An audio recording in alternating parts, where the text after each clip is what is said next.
joining me on this issue is, I mean, ultimately, I think I was trying to figure out how best to describe him. Like normally in a pandemic or an epidemic, you have like your patient zero. In like this Russian collusion thing, he's kind of like the patient zero. Everything started with George Papadopoulos. I mean, they treated him like garbage. This guy was kicked around in the court of public opinion. He was convicted before really anybody even knew full details about the story. And he joins us now via Skype. He is the best-selling author of Deep State Target, How I Got Caught in the Crosshairs of the Plot to Bring Down President Trump. George Papadopoulos, first time on the show. Good to see you. Thank you for joining us. Thanks so much for having me, Dana. I think that is kind of the best way to describe how all of this began, because you were viewed first as they could potentially get you to fall, and that's how I guess they could try to go and take down the administration, basically undo the election, in reverse, by just undermining not only people's faith in the system, but whether or not the president won legitimately in the first place. And it started with you.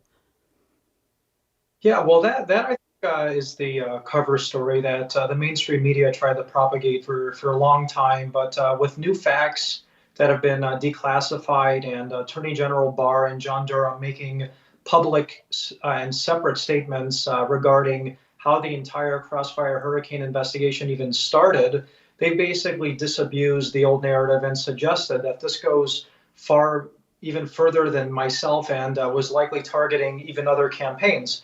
I actually started my work on presidential campaigns first by working for Ben Carson after I left the conservative think tank Hudson Institute. And as soon as I left that campaign, essentially the world intelligence community wanted to fall in my lap, basically upon joining the Trump campaign. So I think there were eyes on the Trump campaign. I think that's what a lot of the files that have been declassified are starting to suggest. And I think, unfortunately, now that the Trump administration is in its final day, we're not going to learn the full extent of the story until Biden ascends to the Oval Office. And I think that's a real shame. Yeah, and I don't know if we'll ever actually at this point figure out what the full truth was. I mean, I would love to know when all of this even started. I mean, with the campaign, and I don't even think that we know the full story of every single person involved. I know from some of the documents that have been declassified and some of the IG reports, we know that it went up all the way to the Oval Office within President Obama, and we know that now incoming President Joe Biden was aware of it. So a lot of questions remain there. And that's the thing that terrifies me the most, is how many people were completely okay with the weaponization of all of these intel agencies going after people like you, trying to get you on process charges. I know you wrote about this in your book. I wanted to ask you, though, about some of these documents that were declassified just recently. Lindsey Graham had declassified some items. I know everyone is still wondering the full nature of the Durham report, but I mean, essentially, all of these years, George, and nothing at all came out to substantiate even the reason for the investigation. I wanted to get your thoughts on that, and then I'm going to go back to that soundbite that I played for you, and I want to get your response to that proposal of a commission. Well, first and foremost, I've had the privilege to travel around the country over the last 3 years and talk to thousands of patriots who love this country. And even when the economy was in a positive trajectory, when you saw historic unemployment rates and everybody was in a pretty good mood about their pocketbooks, there was still something that really stung Americans. And that was this particular situation, which you're detailing during our conversation today. That's the weaponization of the intelligence community against political rivals, and the apparent involvement of the upper echelons of the Obama administration. This is something that, in my opinion, not only harmed the democratic process in this country, but actually tampered with the smooth transition of power, more so than any other foreign actor could have possibly hoped to have done to the American country that we love and adore. The smooth transition of power between Obama and Trump never happened because of this weaponization by people like Jim Comey, Sally Yates, Loretta Lynch, Rosenstein, and Biden. I believe, and I wholeheartedly believe, that the single biggest mistake that the Trump administration did over the last couple of years was not releasing these so-called declassified documents to the American public. The president has been quite adamant and very vocal in his claim that his campaign was illegally spied on. Yet the administration never revealed the documents that would have substantiated these claims, which I believe would have changed the court of public opinion, not only towards myself and the president and others associated to his campaign, but also Joe Biden and the entire reputation of the Obama administration as this seemingly scandal-free administration. So there were missed opportunities, but I think eventually Durham is going to do the right thing. He has been appointed a special counsel. His investigation will continue to the Biden administration, and we'll see how far up it goes and whether it implicates Biden or his inner circle themselves. Why do you think the Trump administration didn't declassify everything and declassify it sooner? I truly believe, and I wrote about this in my book, it's because the Russians, as far as I'm concerned, I've never met a Russian official in my life. So how I could have been patient zero of a Russia conspiracy, it just really highlights exactly how much disinformation was really being propagated to the American public and how off the media was about the real story.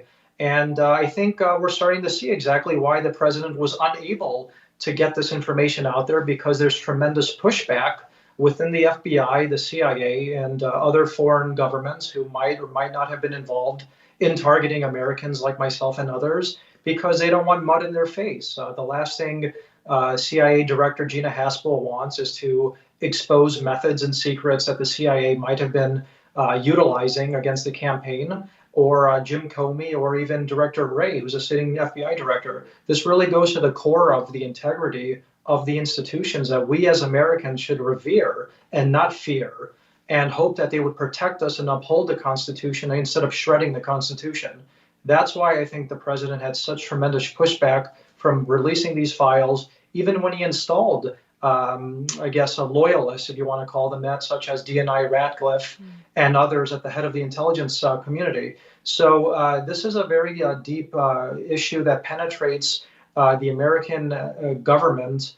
And that's exactly why I think the president had such a difficulty in getting these documents out, even during his last day in office, which is today. We're talking with George Papadopoulos, whose book Deep State Target gets into how he was just that. The book's title's explanatory, how he was a deep state target. George, what assurances do American citizens or anyone who's running for office, any member of the campaign, anyone who's helping out with a campaign, what assurances do they have that something like this isn't going to happen in the future? Because I'm looking ahead at this chilling effect, perhaps, that this precedent now allowed to stand, because there's been no justice in the eyes of the American people. I know certain things you can't, I've talked to Andy McCarthy about this, you can't prosecute on in the way that you would in a normal, the normal civil arena.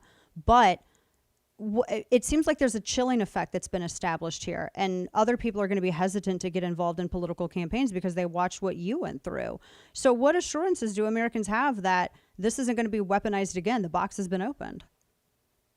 That's a great point you just made. And the beauty of our country is that Lady Justice has historically been depicted as wearing a blindfold or being blind.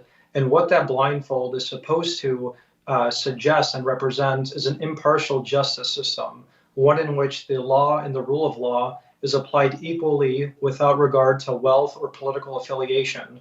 Unfortunately, what we've seen over the last couple of years in this country is a two-tiered justice system, one in which people who committed crimes, and you mentioned the IG report earlier by IG Horowitz, people like Andy McCabe lied under oath 3 different times on 3 separate occasions.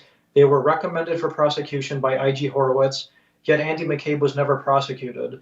In fact, he's on CNN pontificating about what a disaster President Trump is and how justified his now completely discredited investigation really was.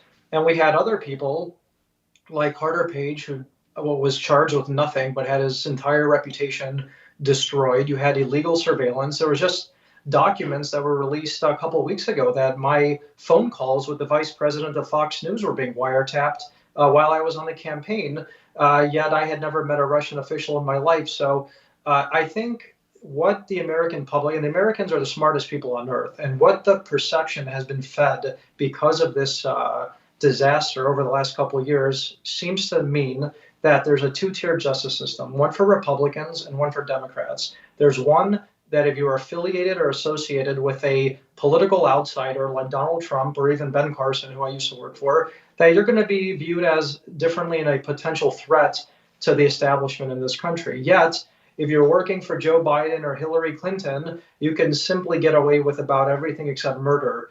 And that's exactly what the perception, unfortunately, has been projected to this country. Americans are fed up with it. And you're absolutely right. Moving forward, what message does this send about other Americans who want to get associated to rival presidential campaigns? What about the midterms coming up in 2022 and how they're going to be viewed as potential rivals against Joe Biden's platforms in this country? That's something that the only way we could possibly solve is if we have one set of rules for all. Those who committed crimes and were involved in illegal wrongdoing, such as Andy McCabe, as the IG suggested, should have been prosecuted and should still be prosecuted in order for this country to finally heal, move on, and assure what happened in 2016 and the illegal targeting of a campaign will never happen again. Because me, as an American who loves this country more than party, I don't want to see what happened to Donald Trump's campaign happen to any presidential campaign moving forward, whether you're a Democrat, a Republican, or an independent. And I think every American who is watching and listening to this program would likely agree. Yeah, I would say so. George Papadopoulos, good to talk with you. And it brings up some great points, because I just think that if Democrats were concerned about Russian interference, then they would not perhaps be so tempted by Russian interference through dossiers and whatnot to listen to their worst angels and act upon those inclinations, and because they fulfilled it better than anybody else really could.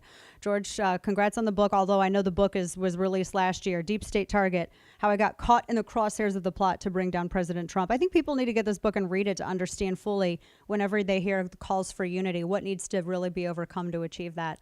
George, good to talk with you. Thank you. Thanks so much. Thank you.